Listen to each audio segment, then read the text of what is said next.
పరిశుద్ధుడా నమ్మదైన వాడా నీకు వందనాలు స్తుతులు స్తోత్రములు నాయన. గడిచిన కాలమంతయు కాచి కాపాడి నాయన మమ్మల్ని సజీవు లెక్కలో ఉంచిన దేవా నీకు వందనాలు స్తుతులు స్తోత్రములు నాయన. చేసినటువంటి మేలులకు వందనాలు ప్రభా, చేయబోతున్నటువంటి కార్యములకు వందనాలు స్తుతులు స్తోత్రములు నాయన.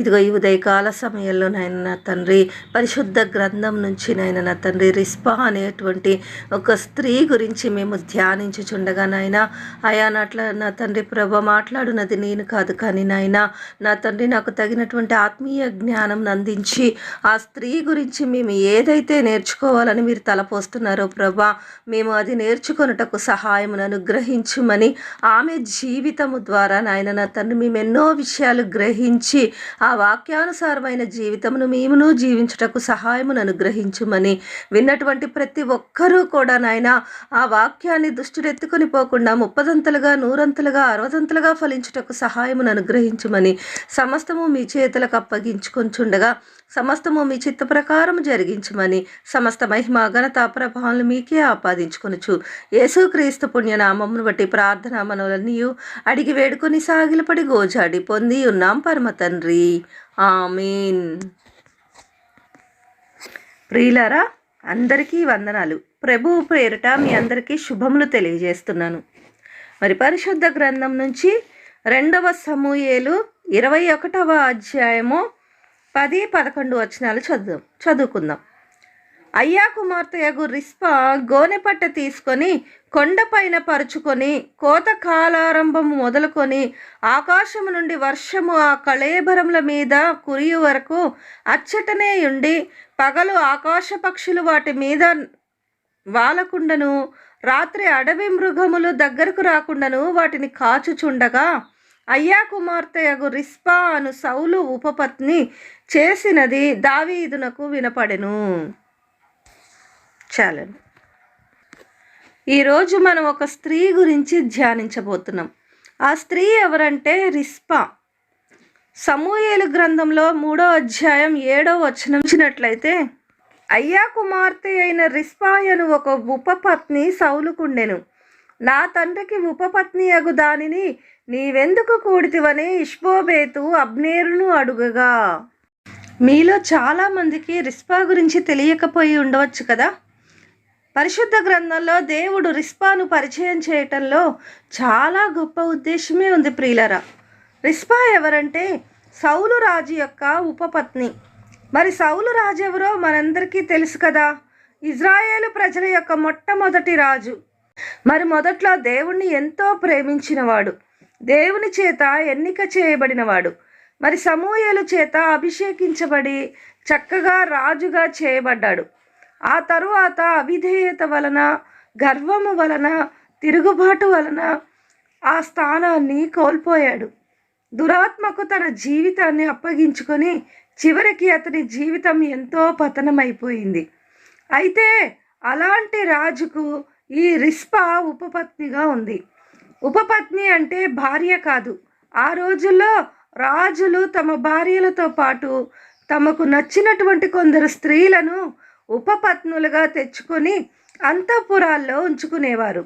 అంటే ఈమె రాజు చేత గుర్తించబడింది, రాజుకు నచ్చింది, రాజు చేత ఆకర్షించబడినటువంటి స్త్రీగా మనం చూస్తున్నాం. అంటే ఈమెలో అందచందాలు ఉన్నాయో, లేకపోతే మంచి విద్యాజ్ఞానం ఉందో, ఈమె కుటుంబ నేపథ్యం చాలా గొప్పదనో మరేమో మనకు తెలియదు. కానీ సౌలు రాజు ఈమెను ప్రేమించి ఈమెను ఆకర్షించుకొని తన ఇంటికి తెచ్చుకున్నాడు. అయితే ఉపపత్నిగా ఆమె జీవితం నడుస్తుండగా ఆమె 2 కుమారులను కూడా పొందుకుంది సౌలు ద్వారా.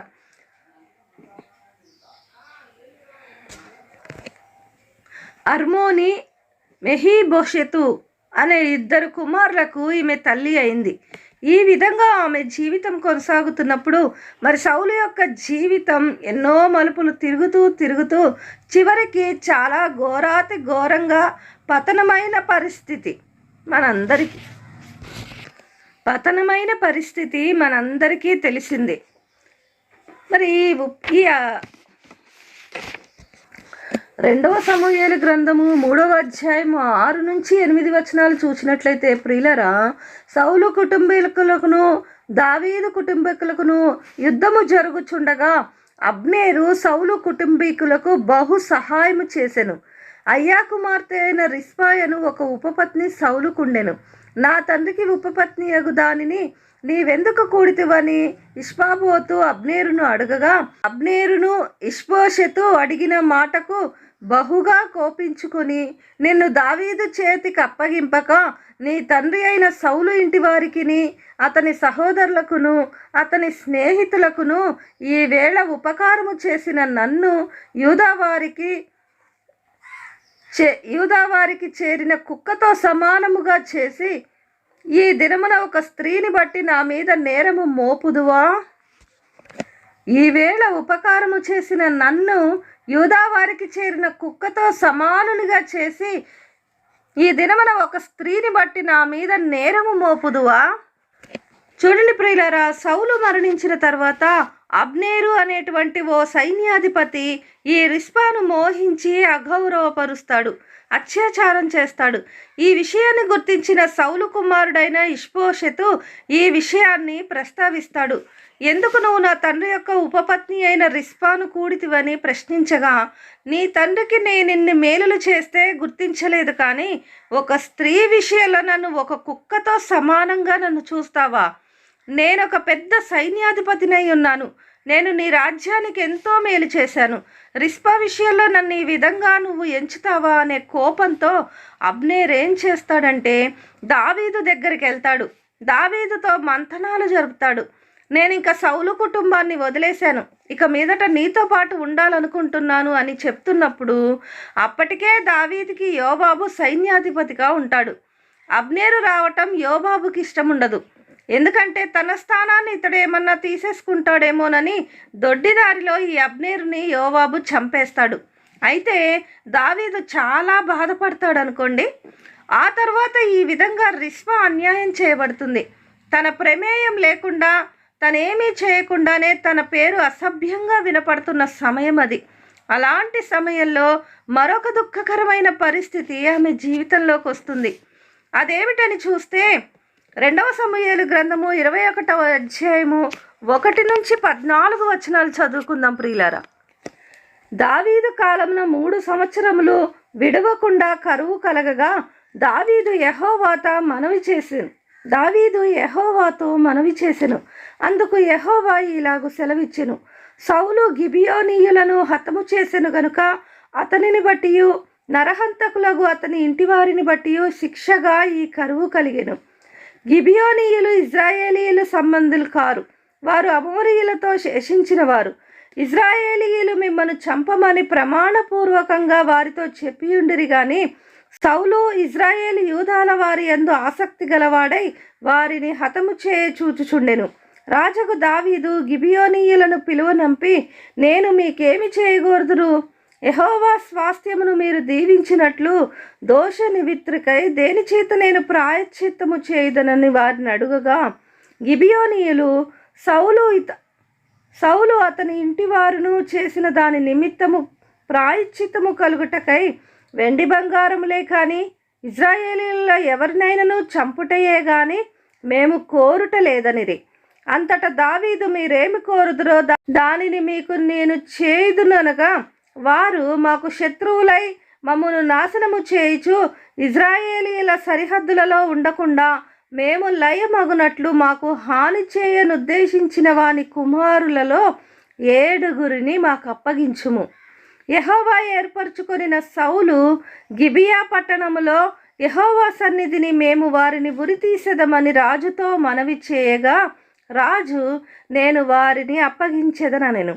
తానును సౌలు కుమారుడగు యోనాతానును యెహోవా నామమును బట్టి ప్రమాణము చేసి ఉన్న హేతువు చేత రాజు సౌలు కుమారుడగు యోనాతానునకు పుట్టిన మెఫీబోషెతును అప్పగింపక, అయ్యా కుమార్తెయగు రిస్పా సౌలునకు కనిన 2 కుమారులగు అర్మోనిని మెఫీబోషెతును, సౌలు కుమార్తెయగు మెరాబు మెహూలతీయుడగు బర్దిల్లయే కుమారుడైన అద్రియేలునకు కనిన 5 కుమారులను పట్టుకొని గిబియోనీయులకు అప్పగించెను. వారి ఈ 7 తీసుకొని పోయి కొండ మీద యెహోవా సన్నిధిని ఉరితీసిరి. ఆ 7 ఏకరీతినే చంపబడిరి. కోతకాలమున ఎవల కోత ఆరంభమందు వారు మరణమైరి. అయ్యా కుమార్తె యగు రిస్పా గోనెపట్ట తీసుకొని కొండపైన పరుచుకొని కోతకాలారంభము మొదలుకొని ఆకాశము నుండి వర్షము ఆ కళేబరముల మీద కురియు వరకు అచ్చటనే ఉండి, పగలు ఆకాశ పక్షులు వాటి మీద వాలకుండను, రాత్రి అడవి మృగములు దగ్గరికి రాకుండను వాటిని కాచుచుండగా, అయ్యా కుమార్తె యగు రిస్పాను సౌలు ఉపపత్ని చేసినది దావీదునకు వినపడెను. కాబట్టి దావీదు పోయి సౌలు ఎముకలను అతని కుమారుడైన యోనాతాను ఎముకలను యాబేష్గిలాదు వారి యొద్ద నుండి తెప్పించెను. ఫిలిష్తీయులు గిల్బోవాలో సౌలును హతము చేసినప్పుడు వారు సౌలును యోనాతానును బేషాను పట్టణపు వీధిలో వ్రేలాడగట్టగా, యాబేష్గిలాదు వారు వారి ఎముకలను అచ్చట నుండి దొంగిలించి తెచ్చియుండిరి. కావున దావీదు వారి యొద్ద నుండి సౌలు ఎముకలను అతని కుమారుడైన యోనాతాను ఎముకలను తెప్పించెను. రాజాజ్ఞను బట్టి ఉరితీయబడిన వారి ఎముకలను జనులు సమకూర్చిరి. సౌలు ఎముకలను అతని కుమారుడైన యోనాతాను ఎముకలను బెన్యామీనీయుల దేశమునకు చేరిన సేలాలోనున్న సౌలు తండ్రియగు కీషు సమాధి నుండి పాతిపెట్టిరి. రాజు ఇలాగు చేసిన తరువాత దేశము కొరకు చేయబడిన విజ్ఞాపనమును దేవుడు అంగీకరించెను. చూసారా ప్రియులరా, గిబియోనీయుల విషయంలో సౌలు చేసినటువంటి తప్పిదాన్ని బట్టి ఇజ్రాయేల్ మీదకి 3 సంవత్సరాల కరువు వస్తుంది. అప్పటికి దావీదు సింహాసనాన్ని అధిరోహిస్తాడు. అయితే దావీదు దేవుని దగ్గర ప్రార్థన చేస్తాడు. ప్రభువా, ఎందుకు ఈ కరువుని రప్పించావు నాయనా అంటే, సౌలు గిబియోనీయులకి మాటిచ్చి ఆ మాట నెరవేర్చలేదు కాబట్టి ఈ కరువు వచ్చిందని ప్రభు చెప్పినప్పుడు గిబియోనీయులను పిలిపించి, మేము ఏదో విధంగా సౌలు చేసినటువంటి తప్పుకు మేమేదైనా పరిహారం చేసుకోవాలనుకుంటున్నాం, మా పక్షముగా ఏం చేయమంటారు అని గిబియోనీయులను అడిగినప్పుడు వాళ్ళు అంటారు, మీ వెండి మాకొద్దు, మీ బంగారం మాకొద్దు, కానీ సౌలు కుటుంబీకులలో ఒక 7 మాకు అప్పగించండి, మేము వాళ్ళని చంపుతాం అంటారు. అయితే దావీదుకి ఈ పని చేయటం కొంచెం బాధాకరమే. ఎందుకంటే సౌలుని తనను ఇబ్బంది పెట్టినా, సౌలు తన మీద పగబట్టినా, సౌలు తనని మరి చంపాలని చూసినా దావీదు ఏనాడు కూడా సౌలుని చంపాలని చూడలేదు. ఆయన మీద ద్వేషము పెంచుకోలేదు. నిజానికి సౌలును చంపాను అని దావీదు దగ్గరకు వచ్చి చెప్పిన వ్యక్తిని కూడా దావీదు చంపుతాడు. ఎందుకంటే వాళ్ళు అనుకుంటారు సౌలుని చంపాను అని చెప్తే దావీదు మెచ్చుకుంటాడేమో అని చెప్తారు. కానీ దావీదుకి సౌలు మీద ఉన్న అభిమానము, సౌలు మీద ఉన్న ప్రేమ చెక్కు చెదరలేదన్నమాట. తనని ఎంత బాధ పెట్టినా సౌలును ప్రేమిస్తూనే వచ్చాడు. సౌలు చనిపోయిన తర్వాత, యోనాతాను కూడా చనిపోయిన తర్వాత వారి కుమారులను కూడా దావీదు ప్రేమిస్తూనే వచ్చాడు. యోనాతాను కుమారుడైన మెఫీబోషెతును సదాకాలము నా భోజనపు బల్ల యొద్ద భోజనము చేయమని అతనికి ఆఫర్ ఇచ్చాడు. ఈ విధంగా సౌలు కుటుంబీకులకును దావీదు ప్రేమిస్తూనే వచ్చాడు. మరి ఇప్పుడు ఇది దావీదుకి ఒక టాస్క్గా మిగిలింది, దావీదుకు ఒక బాధాకరంగా మిగిలింది. ఎందుకంటే అప్పగించకపోతే దేశ ప్రజలందరూ కూడా ఇబ్బంది పడిపోతున్నారు, దేశం పతనమైపోతుంది, దేశం నాశనమైపోతుంది. ఇప్పుడు వీరి పక్షంగా సౌలు కుటుంబీకులలో ఎవరినైనా మరి గిబియోనీయులకు అప్పగించాలి. ఎవరిని అప్పగించాలా అని దావీదు వెతికినప్పుడు రిస్పా యొక్క 2 కుమారులు దొరుకుతారు. ఎందుకంటే ఈ రిస్పా ఉపపత్నియే కదా, భార్య కాదు కదా, ఆమె పిల్లలదేముందులే అని తన 2 కుమారులను అప్పగించేస్తాడు. అంతేకాదు సౌలు రాజు యొక్క కుమార్తె యొక్క 5 కుమారులను కూడా ఆ గిబియోనీయులకి అప్పగిస్తాడు. ఆ గిబియోనీయులు 7 తీసుకుని వెళ్ళి కొండ మీద ఉరి తీస్తారు. ఈ విధంగా రిస్పా కుమారులు కూడా అక్కడ ఉరి తీయబడతారు, వధకు గురవుతారు. ఈ విధంగా రిస్పా జీవితం అందరి చేత నిర్లక్ష్యం చేయబడుతూ, అందరి చేత దుఃఖానికి గురవుతూ, తన జీవితంలో ప్రతి సందర్భంలో కూడా వేదనకి గురవుతూనే ఆమె జీవించింది. ప్రియులారా, మొట్టమొదటిగా ఈమె జీవితం మనం గమనించినప్పుడు రిస్పా యొక్క జీవితంలో దుఃఖభరితమైన జీవితముగా ఉంది. ఎందుకంటే ఉపపత్నిగా తేబడింది, విలువలేనటువంటి జీవితాన్ని అనుభవించింది. ఆ తరువాత అబ్నేరు చేత మోసగించబడింది, అగౌరవపరచబడింది. ఆ తర్వాత తన ఇద్దరి కుమారుల మీద ఆశ కలిగి వారి కోసమే బ్రతుకుతుండగా ఇద్దరి కుమారులను కూడా దేశ క్షేమం కోసం, కరువు పోగొట్టడం కోసం, ఇదిగో పరిహారము నిమిత్తము తన ఇద్దరి పిల్లల్ని కూడా సమర్పించుకోవలసి వచ్చింది. ఈ విధంగా ఆమె జీవితమంతా దుఃఖముతో నిండిపోయింది ప్రియులరా, వేదనతో నిండిపోయింది. ఒకవేళ ఈ వర్తమానం వింటున్న ప్రియ దేవుని బిడ్డలారా, మీ జీవితంలో కూడా ఇలాగే ఉందా? అడుగడుగున అందరి చేత మోసగించబడుతూ, అందరి చేత బాధించబడుతూ, ఎవరు కనపడితే వాళ్ళ చేత ఇబ్బందులు అనుభవిస్తూ మీ జీవితం భారంగా గడుస్తుందా? కొంతమంది జీవితాల గురించి విన్నప్పుడు చాలా బాధ అనిపిస్తుంది. చిన్నప్పుడే తండ్రిని కోల్పోయామక్క, ఏదో చుట్టుపక్కల వారు బంధుమిత్రులు ఉన్నారు అంటే వాళ్ళు కూడా మోసం చేసిన సందర్భాలు ఉన్నాయి, అన్నదమ్ములు మోసం చేసిన సందర్భాలు ఉన్నాయి. పెండ్లి అయిన తర్వాత భర్త ద్వారానైనా సుఖపడతానేమో అనుకుంటే భర్త ద్వారా కూడా బాధలు అనుభవిస్తున్నానక్క. పోనీలే పిల్లల ద్వారానైనా సంతోషిద్దాం అనుకుంటే వారి జీవితాల ద్వారా కూడా దుఃఖమే మిగిలేటువంటి పరిస్థితులే మాకున్నాయని చాలామంది స్త్రీలు అంటూ ఉంటారు. వినండి ప్రియులారా, రిస్పా జీవితం కూడా అలాగే ఉంది.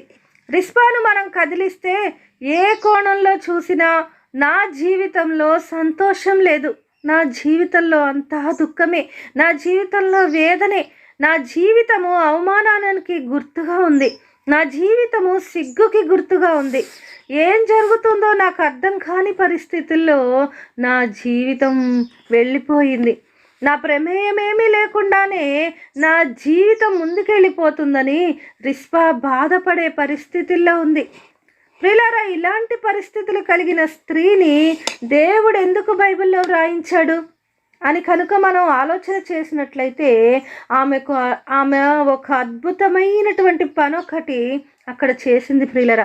ఆమె ఒక అద్భుతమైనటువంటి పని ఒకటి అక్కడ చేసింది ప్రియులరా.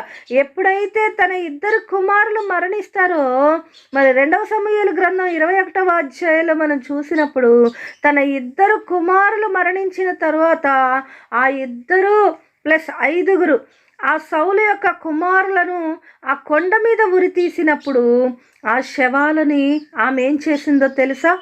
కోతకాలం ఆరంభము నుండి మరలా వర్షము కురిసేంత వరకు ఆ కొండ మీదకు వెళ్ళిపోయి అక్కడే ఉండిపోతుంది. ఎందుకో తెలుసా? తన కుమారుల శవాలను భద్రం చేస్తుంది.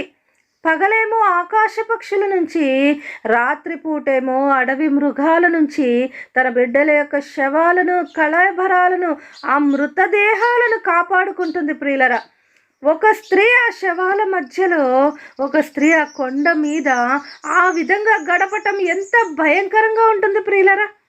ఎంత ధైర్యం ఆమెకు ఉండాలి ప్రియులరా. మరి ఈమె జీవితంలో ఈ సన్నివేశాన్ని గనుక మనం ధ్యానం చేసినప్పుడు ఇక్కడ మనకి ఏం కనపడుతుందంటే, రిస్పాలో మనకు ఒక తల్లి ప్రేమ కనపడుతుంది, రిస్పాలో ఒక తపన కనపడుతుంది. ఇదిగో కనీసం నా పిల్లల్ని నేను బ్రతికుండగా ఎలాగూ కాపాడుకోలేకపోయాను, చనిపోయిన తర్వాతైనా వారి దేహాలు ఈ విధంగా ఆకాశ పక్షులకి, అడవి మృగాలు తినకూడదు. వీరి దేహాలు చక్కగా గౌరవప్రదంగా పాతిపెట్టబడాలి అని కోరుకుందో, వీరి దేహాలు చక్కగా గౌరవప్రదంగా పాతిపెట్టబడాలని కోరుకుందో ఏమో. అంటే నేను అనుకుంటున్నాను, తన పిల్లల గౌరవాన్ని కాపాడుతూ ఉంది, తన పిల్లల యొక్క జీవితాన్ని ఈమె కాపాడటానికి ప్రయత్నం చేస్తుంది. అదండి రిస్పాలో ఉన్న గొప్పతనం. అందుకే పరిశుద్ధాత్మ దేవుడు ఈ విషయాన్ని ఇందులో పొందుపరిచారు. రెండవది, ఈమె జీవితంలో మనం చూడవచ్చు, చనిపోయిన తన పిల్లల యొక్క గౌరవాన్ని, కళేబరాలను కాపాడుకుంటున్న స్త్రీ. మనం అనుకుంటాం చనిపోయిన తర్వాత ఇంకేం కాపాడుతుంది అనుకుంటాం మనం, కానీ అక్కడ ఆమె తపన కనపడుతుంది, తన ప్రేమ కనపడుతుంది. ఇదిగో బ్రతుకున్నప్పుడు నేనేం చేయలేకపోయాను, నా పిల్లల్ని నేను కాపాడుకోలేకపోయాను, ఎందుకంటే ఒక కీలు బొమ్మగా జీవించాను నేను అందరి చేతుల్లో. ఇటు సౌలు రాజు చేతిలో, అబ్నేరు చేతిలో, ఆ తరువాత మరి దావీదు రాజు చేతిలో కూడా నేను ఈ విధంగా కీలుబొమ్మలా అయిపోయాను. నేను మాట్లాడే అవకాశం నాకెవ్వరూ ఇవ్వలేదు. నా బాధను తెలియజేసుకునే అవకాశం నాకెవ్వరూ ఇవ్వలేదు. ఇదిగో కనీసం చనిపోయిన నా బిడ్డల దేహాలైనా ఒక విలువైన విధానంగా, ఒక గౌరవప్రధానమైన విధానంగా పాతిపెట్టబడాలన్న కోరికతో ఒక స్త్రీ అయ్యుండి ఆ 7 శవాల మధ్యలో ఆ కొండ మీద గోనెపట్టా తీసుకొని కొండ మీద పరుచుకొని అక్కడే కూర్చొని ఆ కళేబరాలను కాపాడుతుందట. మూడవదిగా ఈమెలో ఉన్నదేమిటో తెలుసా? ధైర్యం ప్రియులరా. ధైర్యముతో కొండ మీద గడిపింది. ఎంత ధైర్యం కలిగిన స్త్రీ! ఆకాశ పక్షులు తన బిడ్డలను పాడు చేయకుండా, అడవి మృగాలు తన బిడ్డల యొక్క కళేబరాలను పాడు చేయకుండా ఈ స్త్రీ ఎంత ధైర్యంగా కాపాడుకుంటుంది. ఈ స్త్రీ ఎంత ధైర్యంగా కాపాడుకుంటుంది. ఒకవేళ ఆకాశ పక్షులైనా ఉష్ అష్ అని వెళ్ళిపోతాయి, కానీ అడవి మృగాల నుండి ఒక స్త్రీ కాపాడటం అంటే ఎంత ధైర్యం కావాలి ప్రియులరా. అంటే ఆమె అన్నీ వదిలేసుకుంది. ఇంకా ఆమె ప్రాణాలకు తెగించింది. నా ప్రాణం పోయినా పర్వాలేదు, నా బిడ్డల కళేబరాలను కాపాడుకోవాలి. ఎంత మంచి తల్లి! ఒక మంచి తల్లికి ఉదాహరణగా ఈ రిస్పా ఇక్కడ కనపడుతుంది. అయితే ప్రియులారా, నేనంటాను, చనిపోయిన దేహాల కొరకు రిస్పా ప్రయాసపడిందేమో, కానీ మనం బ్రతికున్నప్పుడే మన పిల్లల యొక్క జీవితాలు రక్షింపబడాలని ప్రయాసపడాలి. ఆకాశ పక్షులకు దొరకకుండా, భూ జంతువులకు దొరకకుండా, అంటే భూ సంబంధమైన జీవితాలు, భూ సంబంధమైనటువంటి జీవన విధానాలకు, భూ సంబంధమైన పాపానికి మన పిల్లలు దొరకకుండా, ఆకాశ మండలమందున్నటువంటి దురాత్మల సమూహానికి మన పిల్లలు దొరకకుండా మనం మన పిల్లల్ని కాపాడుకోవాలి. ఒక చచ్చిన మృతదేహాల కొరకే రిస్పా అంత రిస్క్ తీసుకుంటుంటే, అంత ధైర్యం వహిస్తే, అంత తెగింపు కలిగి ఉంటే, మరి బ్రతికే ఉన్నటువంటి కుమారుల కొరకు, కుమార్తెల కొరకు, బ్రతికే ఉన్న సంతానం కొరకు, బ్రతికున్న కుటుంబ సభ్యుల కొరకు, బ్రతికే ఉన్నటువంటి మన ప్రియుల కొరకు మనం ఇంకా ఎంత రిస్క్ తీసుకోవాలో ఇక్కడ రిస్పా ద్వారా మనం గమనించవచ్చు. ప్రియులరా, తన బిడ్డల విషయంలో తనకున్న ప్రేమంతా ఇలా వ్యక్తపరుస్తోంది. ఇక చేసేదేం లేక తన గోడు వినేవారు అక్కడ ఎవ్వరూ లేరు, తన బాధను వినేవారు అక్కడ ఎవ్వరూ లేరు, తనను పట్టించుకునేవారెవ్వరూ లేరు. ఒంటరి దానిగా ఆ కొండల మీద పగలు రాత్రి ఆ శవాల మధ్యలో ఒక బ్రతికున్న శవంలా ఉండటం అంటే ఎంత కష్టమైన పని. ఒకవేళ ఈ వర్తమానం వింటున్న ప్రియులరా, మీ పరిస్థితి కూడా ఇలాగే ఉందా? మీ గోడు వినేవారు లేరా? మీ బాధను చూచేవారు లేరా? ఇదిగో మీ కుటుంబం కొరకు మీరు తపన కలిగి ఉన్నారా? చనిపోయినటువంటి కళేబరాలకు ఉన్నటువంటి రక్షణ లేనటువంటి ప్రజల మధ్యలో జీవిస్తున్నారా?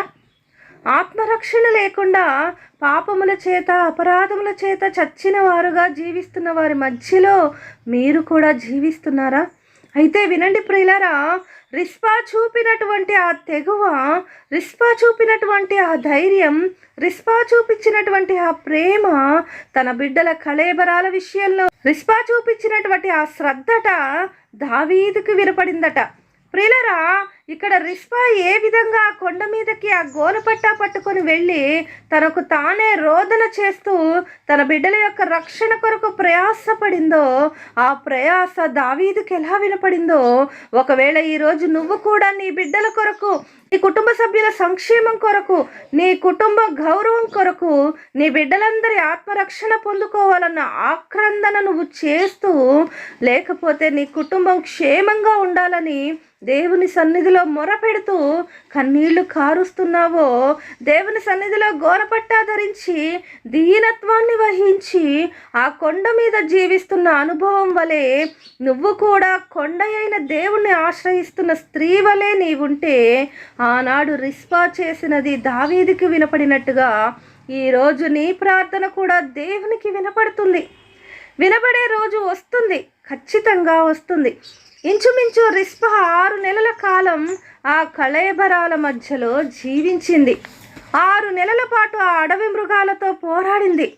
6 నెలల కాలము ఆకాశ పక్షులతో పోరాడింది. ఒక స్త్రీ కాబట్టి ఒంటరిగా ఉండటం ఎంత అభద్రత!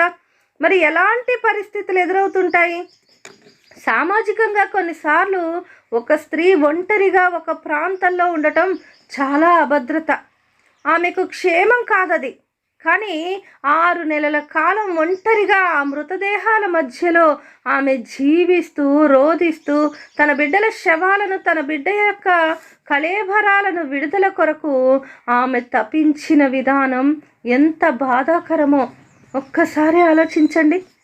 అయితే ఆమె పడిన వేదనంతా, ఆమె పడిన బాధంతా దావీదుకు వినపడింది. ప్రియులారా, ఇక్కడ మనం ఒక విషయం గుర్తుంచుకోవాలి. నువ్వు పడుతున్న బాధ, నువ్వు పడుతున్న వేదన, ఒకవేళ మనుష్యుల దగ్గర నువ్వు పడినటువంటి వేదన, మనుషుల దగ్గర నువ్వు పడినటువంటి బాధ అరణ్యరోదనగా ముగిసిపోతుందేమో, కానీ దేవుని సన్నిధికి వచ్చి కొండ అయిన ప్రభు దగ్గర దావీదు ఒక సందర్భంలో అంటాడు కదా, ఆయనే నా కొండ, ఆయనే నా కోట, నా దుర్గం. ఈ కొండ అయిన ప్రభు దగ్గరికి నువ్వు వచ్చి దీన మనస్సు అనేటువంటి గోన పట్టాను మీరు ధరించి ప్రభు దగ్గర నువ్వు ప్రార్థిస్తే ఖచ్చితంగా నీ రోదన ప్రభు దగ్గరికి వెళ్తుంది. ఈ విషయాన్ని రిస్పా జీవితం గుర్తు చేస్తుంది ప్రియులారా. ఆమె రోధించింది. ఆ రోదన దావీదుకు వినపడిన తర్వాత దావీదు షాక్ తిన్నాడు. ఒక ఉపపత్ని అయ్యుండే సౌలు యొక్క రక్తాన్ని పంచుకున్నటువంటి ఆ కుమారుల యొక్క జీవితాల్ని అడవి పాలు కాకుండా, అరణ్యం పాలు కాకుండా, ఆకాశ పక్షుల పాలు కాకుండా, అడవి మృగాల పాలు కాకుండా ఈ స్త్రీ ఇంత బాధ్యత వహించి భద్రపరుస్తోందా? నిజమే, నా కర్తవ్యాన్ని నేను మర్చిపోయాను. సౌలుని నేనెంతో ప్రేమించాను. సౌలు మామూలు వ్యక్తి కాదు, సౌలు మహారాజు కదా. అరే, ఈమె జీవితం, ఈమె తపన, ఈమె ప్రేమ, ఈమె బాధ్యత, ఈమె చూపించినటువంటి ఆ తెగువ నన్ను తట్టి లేపింది అని దావీదు మేల్కొంటాడు ప్రియులరా. ఒక రకంగా రిస్పాలో ఉన్నటువంటి మరో అనుభవం ఏమిటంటే తెలుసా, దావీదు మహారాజునే మేల్కొల్పిన స్త్రీ ఈమె. దావీదు మరిచిపోయాడు, నిర్లక్ష్యం చేశాడు సౌలు కుటుంబీకుల్ని. అయితే ఎప్పుడైతే ఈమె గురించి విన్నాడో దావీదుకి తన బాధ్యత అర్థమైంది. దావీదు తన కర్తవ్యం గుర్తుకొచ్చింది. రిస్పా జీవితంలో ఉన్నటువంటి మరో అనుభవం ఏంటంటే దావీదు రాజుకే ఒక కర్తవ్యాన్ని బోధించింది. నీ కర్తవ్యం ఏమిటో నువ్వు మర్చిపోయావు దావీదు అనే విషయాన్ని దావీదు రాజుకి బోధించింది రిస్పా. ఏంటో తెలుసా, సౌలు యోనాతాను ఆ గిల్బోవా పర్వతం మీద మరణించిన తర్వాత ఆ యొక్క యాబేష్ గిలాది వారు ఆ మృతదేహాల్ని వాళ్ళ దగ్గర ఉంచుకుంటారు. అయితే వారి దగ్గర నుంచి ఆ ఎముకల్ని తీసుకొచ్చి గౌరవంగా మరలా తమ దేశంలో పాతి పెట్టిస్తాడు. అంత మాత్రమే కాదు, సౌలు యొక్క కుమారుల యొక్క ఎముకలన్నీ తీసుకొచ్చి తమ దేశంలో పాతి పెట్టిస్తాడు. ఎప్పుడైతే ఆ పని చేస్తాడో 21వ అధ్యాయం చివరి వచనంలో మనం చూడవచ్చు, దేవుడట ఆ దేశం విషయంలోనట విజ్ఞాపన ఆలకించి కరువును తొలగిస్తాడట. ఒక రకంగా చెప్పాలంటే ప్రాయశ్చిత్తం చేయటానికి తన కుమారులు ఉపయోగపడ్డారు. కరువు తొలగిపోవటానికి, దేవుని ఉగ్రత తొలగిపోవటానికి రిస్పా కూడా ఇండైరెక్ట్గా ఉపయోగపడింది ప్రియులరా. చివరిగా ఒక మాట చెప్తాను. ఒక అద్భుతమైనటువంటి అనుభవాన్ని రిస్పాలో మనం చూడగలిగింది ఏమిటంటే తెలుసా, ఆమె జీవితం ద్వారా, ఆమె ప్రవర్తించిన ప్రవర్తన ద్వారా, ఆమె చూపించిన తెగువ ద్వారా అద్భుతమైన కార్యం జరిగింది. అదేంటో తెలుసా, 3 సంవత్సరాల కరువు ఆ ప్రాంతంలో నిలిచిపోయింది. 3 సంవత్సరాల కరువు ఆ ప్రాంతంలో నిలిచిపోయింది ప్రియులరా. దీనికి పరోక్ష కారణం రిస్పాయే. రిస్పా చేసిన పని దావీదుని మేల్కొల్పితే, దావీదు చేసిన పని ద్వారా ఆ రోజు దేవుడు అద్భుతమైన కార్యం చేశాడు. ఒక రాజుని మేల్కొల్పటం మాత్రమే కాకుండా ఒక ప్రాంతం మీద ఉన్నటువంటి కీడును తొలగించడానికి ఈ రిస్పా ఎంత ఉపయోగపడింది ప్రియులరా. ప్రియ దేవుని బిడ్డలారా, ప్రియ స్త్రీ సహోదరీలారా, నువ్వెవరివైనా కావచ్చు, నీ బ్రతుకు ఏదైనా కావచ్చు, నీ జీవితం ఏదైనా కావచ్చు, కానీ నీ జీవితం కూడా రిస్పా వలె ఉందా? నువ్వెవరినైనా మేల్కొల్పే స్త్రీగా ఉన్నావా? నువ్వు చేసే పని వల్ల, నీ మాటల వల్ల, నీ సాక్ష్యం వల్ల, నీ ప్రార్థన వల్ల, ఇదిగో నువ్వు చూపించే ధైర్యం వల్ల, నీ తెగింపు వల్ల ఎవరికైనా ఒక ఇన్స్పిరేషన్గా ఉన్నావా? లేకపోతే ఎవరినైనా తట్టి లేపగలుగుతున్నావా? నిన్ను చూసి ఎవరైనా ఏమైనా నేర్చుకోగలుగుతున్నారా? పాపం నేర్చుకుంటున్నారా? దుర్మార్గత నేర్చుకుంటున్నారా? లేకపోతే లోక సంబంధమైన వ్యసనాలకు, లోక సంబంధమైన పాపాలకు నిన్ను చూసి ఎవరైనా నేర్చుకుని పాడవుతున్నారా? ఒక మంచి మార్పుకి నువ్వేమైనా నాంది పలుకుతున్నావా? రిస్పా దావీదు మహారాజుకే ఒక మేల్కొల్పునిచ్చింది. ప్రియులారా, ఆ పని చేసినప్పుడు దేవుడు కరువును తొలగించాడంటే దేశానికి మేలుకరంగా ఉంది, దేశానికి ఆశీర్వాదకరంగా ఆమె ఉంది. ప్రియులారా, మరి నువ్వు కుటుంబానికి మేలుకరంగా ఉన్నావా? నీ సమాజానికి మేలుకరంగా ఉన్నావా? నీ సంఘానికి మేలుకరంగా ఉన్నావా? నువ్వు చేసేది ఒక చిన్న పనే కావచ్చు, నువ్వు చేసేది ఒక చిన్న పనే కావచ్చు, నీ జీవితం కూడా చిన్నదే కావచ్చు, ఒక విలువలేని జీవితమే కావచ్చు. కానీ నీ జీవితంలో నువ్వు చూపించే చొరవ ద్వారా ఇదిగో దేశాలు మేలు పొందాలి, కుటుంబాలు మేలు పొందాలి, సంఘం మేలు పొందాలి. ఈమె చేసినటువంటి ఆ పని ద్వారా సమాజానికి ఎంతో మేలు జరిగింది. రిస్పా అనే మాటకు అర్థం ఏమిటో తెలుసా? మండుచున్న రాయి అని అర్థం.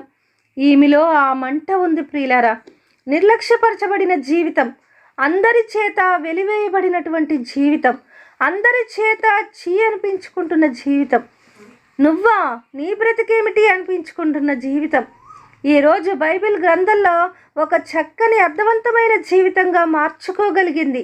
నా జీవితం అంత విలువలేనిదే కావచ్చు, నా జీవితం అందరి చేత హేళనగా మారిపోయినటువంటి జీవితమే కావచ్చు, కానీ ఇదిగో సౌలు పేరు కలిగినటువంటి నా కుమారుల యొక్క జీవితాలు ఆకాశ పక్షులకు, అడవి మృగాలకు దొరకకూడదన్న ఉద్దేశంతో ఆ కొండ మీద ధైర్యంతో గోనపట్ట ధరించి ఆమె చేసిన రోదన ఈరోజు మనందరి కళ్ళ ముందు దేవుడే ప్రత్యక్షపరిచాడు. ఒకవేళ ఆమె చనిపోయిన తన కుమారుల కొరకు రోధించిందేమో. ఆమె జీవితం మనకు గుర్తు చేస్తుంది, చనిపోయిన కుమారుల మీదే నేనంత ప్రేమ కలిగి ఉంటే బ్రతికున్న మీ కుమారుల కొరకు మీరేం చేస్తున్నారు? బ్రతికు ఉన్న దేవునికి దూరం అయిపోతున్న సమాజం కొరకు మీరేం చేస్తున్నారు అని రిస్పా మనందరినీ ప్రశ్నిస్తుంది. ప్రియులారా, మరి మనం కూడా రిస్పా వలె గోనపట్ట ధరించుకుందామా? మనం కూడా కొండ మీదకు వెళ్ళి కళేభారాల మధ్యలో ఇదిగో దేవుని సన్నిధిలో రోధించి అనేక ఆత్మలను దేవుని కొరకు సంపాదిద్దామా? దేవుని యొక్క ఉగ్రత, దేవుని యొక్క కోపము ప్రజల మీద మండకుండా మనం కూడా ఇండైరెక్ట్గా కారణమవుదామా? దేవుడు అట్టి కృప మనందరికీ ఇచ్చునుగాక. ఆమేన్.